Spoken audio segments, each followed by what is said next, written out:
For years, people have called the R35 a dinosaur. They said the golden age of Japanese supercars was long gone. Well, they were wrong. For almost 20 years, the GTR has been Godzilla, the giant slayer. But this, the new R36, this isn't just another update. It's a full-on resurrection, and it's hiding a secret under the hood that's going to change everything. So let's get right into it. The R35 had an incredible 17-year run, but the king is finally stepping down. The problem is, nobody seems to agree on what its successor actually is. The reports are all over the place, totally conflicting. Is it the last of the pure gasoline titans, or has Godzilla finally gone electric? We're going to piece together the puzzle and figure it out. So, in one corner, you've got reports like this. The purists' dream, right?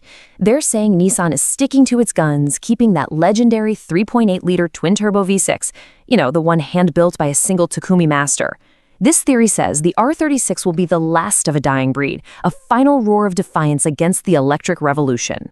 Then you've got the complete opposite take. Other sources are swearing up and down that the R36 is a hybrid, that it's taking that incredible twin-turbo V6 and bolting on electric motors for that instant, neck-snapping torque. So what's the real story? Is it an old-school beast or a high-tech monster? Okay, before we solve the mystery under the hood, let's talk about what we can actually see. Because the design of this thing, it's a huge departure from the R35. It's heavily inspired by that insane Hyperforce concept car. This isn't just a minor refresh, it's like a complete reinvention of what a GTR looks like. And man, every single piece of this body is about one thing: speed. Look at how sharp and angular it is. It's all about slicing through the air. You've got these huge front canards and a double-decker grille designed to channel air exactly where it needs to go. And that rear wing? That's not just for looks. It's a swan neck design straight off a GT3 race car for the cleanest possible airflow to generate massive downforce. The whole body is a carbon fiber exoskeleton. And they've even kept the iconic quad taillights, but now they're floating, giving it this awesome cyberpunk vibe. Yeah, let's be super clear about this.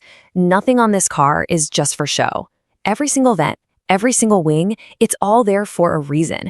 It's all about making the car faster, sticking it to the pavement, and shaving seconds off a lap time. This isn't a car. It's a weapon. All right, it's time. Let's get to the heart of the monster. The big question: what is powering this beast? We've got 3 competing theories, and we're going to break down the evidence for each one. So here's how it breaks down. You've got the purist theory, which says it's just a more powerful version of the twin-turbo V6 we know and love. Then you've got the EV revolution, which is based on that Hyperforce concept and promises a mind-melting 1,300 all-electric horsepower.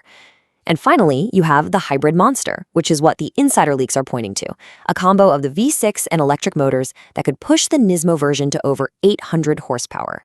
Well, we can actually start crossing some theories off the list thanks to this quote right here. This is from Nissan's own senior VP. He's basically saying that they tried building all-electric prototypes, but the battery tech just can't hang. A GTR needs to survive brutal back-to-back laps at the Nürburgring, and right now, an EV would be dead after just one. That's a deal breaker.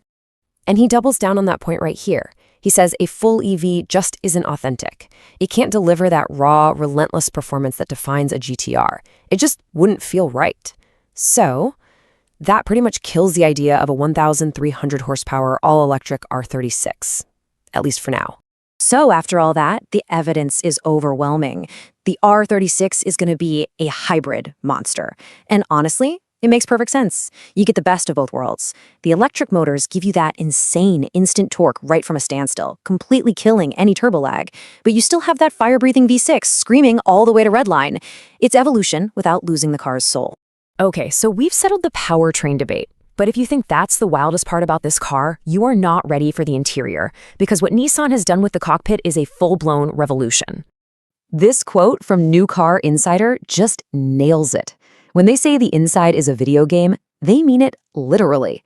Step into the R36 and it feels less like a car and more like you just jacked into the Matrix. And there's a very, very good reason for that. Get this, the entire cockpit physically transforms. You have 2 modes. In GT mode, for Gran touring, the lights turn blue, the screens slide away from you, and everything gets comfortable for a long cruise. But then you hit the R button for race mode. The whole cabin floods with red light. Interior panels actually move in towards you to create this focused, tight cockpit. And the screens fill up with insane data like tire temps and G-forces. It's absolutely wild.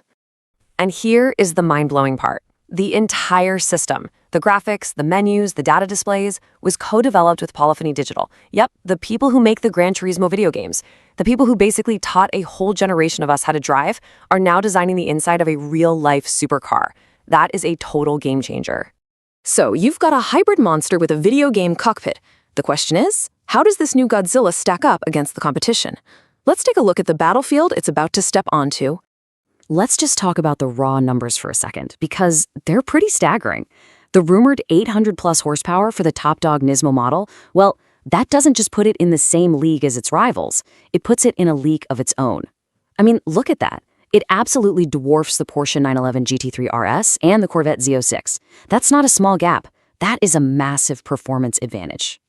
And here's the kicker. The rumored price for that Nismo is right in the same neighborhood as the Porsche 911 GT3 RS. But for basically the same money, you were getting almost 300 more horsepower and the legendary grip of all-wheel drive. The value proposition here is insane. This car isn't just trying to compete. It's being built to dominate. And really, it all comes back to this. This has always been the GTR's mission statement. From the very beginning, it was built to go to Germany, to the Nürburgring, and beat the Porsche 911. That's its entire reason for being. And you better believe that mission has not changed one bit for the R36. So, let's put all the pieces together. We've looked at the rumors, the leaks, the official statements. What's the final verdict? What is the 2026 Nissan GTR really?